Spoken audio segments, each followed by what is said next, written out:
Welcome, welcome, welcome, and thank you for spending some of your time with us. My name is Tina Rosenquist, and this is Knowledge for Wellness. And this show is to enhance your overall understanding of information provided to you, because when you know more, you are empowered to make better decisions to enhance yourself and your loved ones for a better quality of life. And knowledge is power, and today's topic is bringing good health to life. And joining us today is Dr. Kim Lang, a medical doctor. Welcome, Kim. Thank you, Tina. It's so nice that you could join us here with Knowledge for Wellness.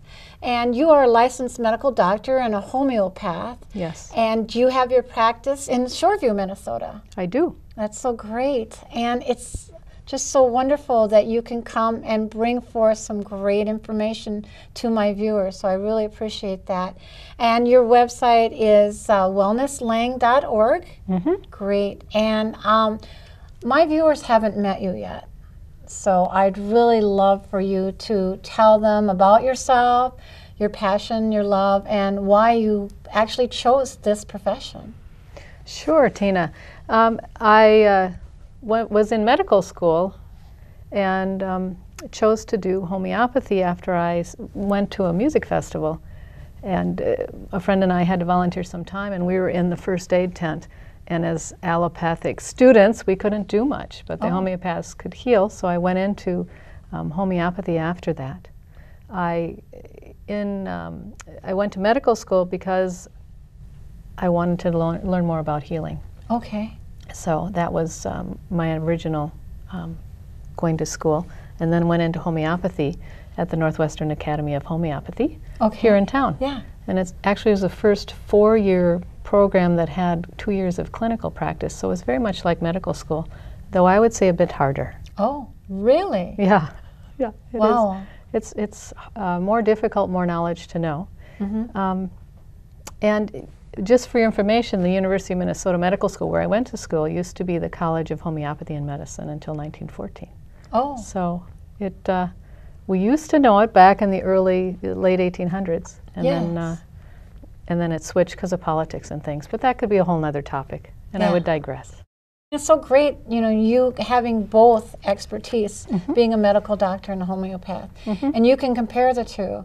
Yes. Because a lot of people are, you know, thinking, oh my gosh, homeopath, you know, what is that? And I know a lot of medical doctors also even almost kind of poo-poo the idea because they want the Western way. And, you know, we have been conditioned basically that the Western way is the right way and the only way.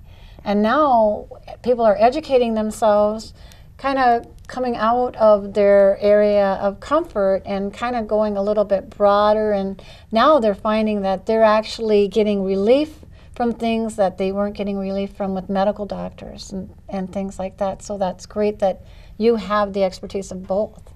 And I appreciate you coming on the show, so that's great.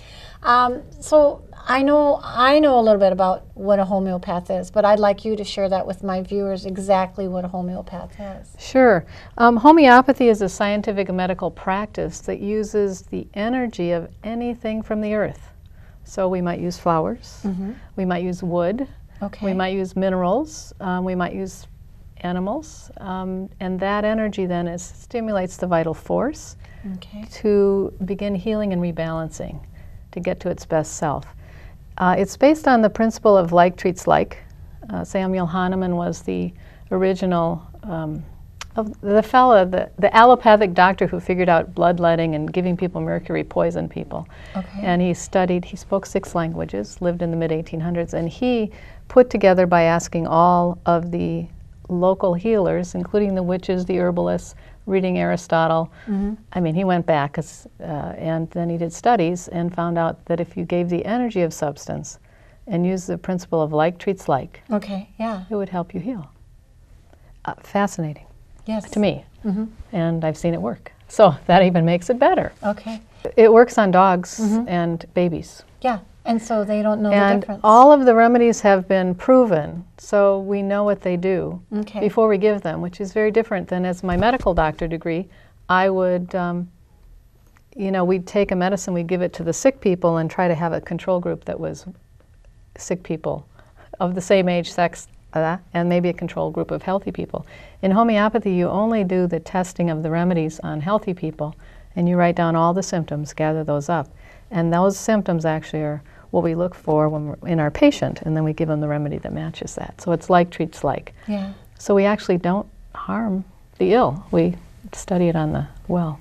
Yeah, that's great. Very different way of doing medicine, actually. Yeah. And it sounds like it's a great way. Yes. It really is. Yes. It works well for things. Yeah. And you have all of the loggings of all of the people.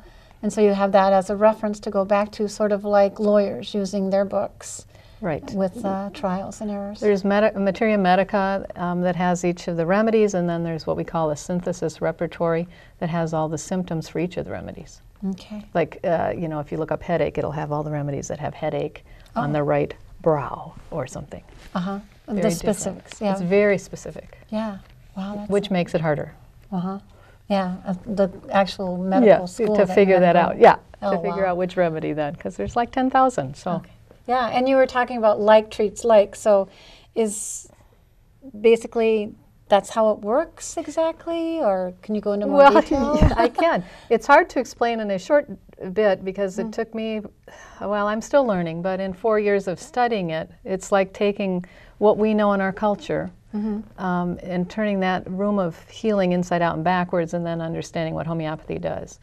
As I understand it, the vital force is where homeopathy works, and the vital force is also called the chi, the kundalini. Okay. Acupuncture works on a similar level.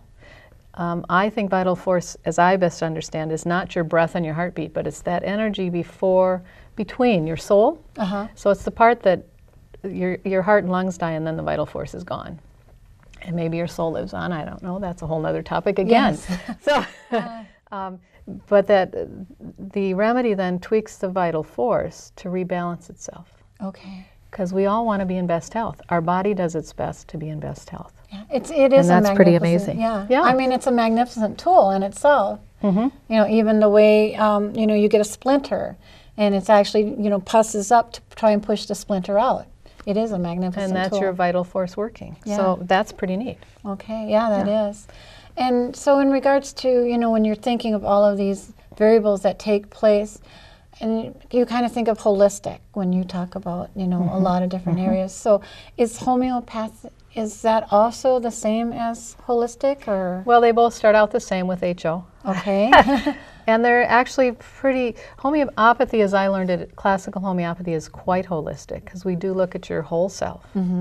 Holistic medicine is looking at body, mind, spirit, and again, your whole self. So they're related, but you can be holistic and not be a homeopath. You can be a holistic family practitioner. You could be a holistic cardiologist, even though they look at the heart, but they tend to look at your whole body. Right.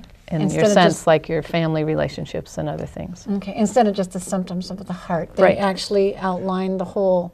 Yeah, whole they kind of you. Well, what else is going on in your life that maybe would stress your heart, and deal with that? That would be holistic. Yeah. What's your diet? Are you eating correctly? That's part of holistic. Yeah, stress level. We are what we are. What we are, what we eat. And, you know, is probably true.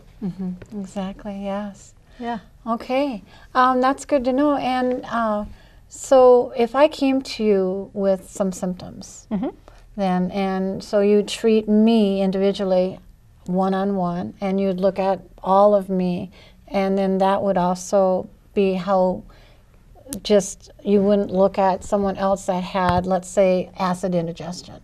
You would also ask me a lot of different questions, and then exactly where would we go from there?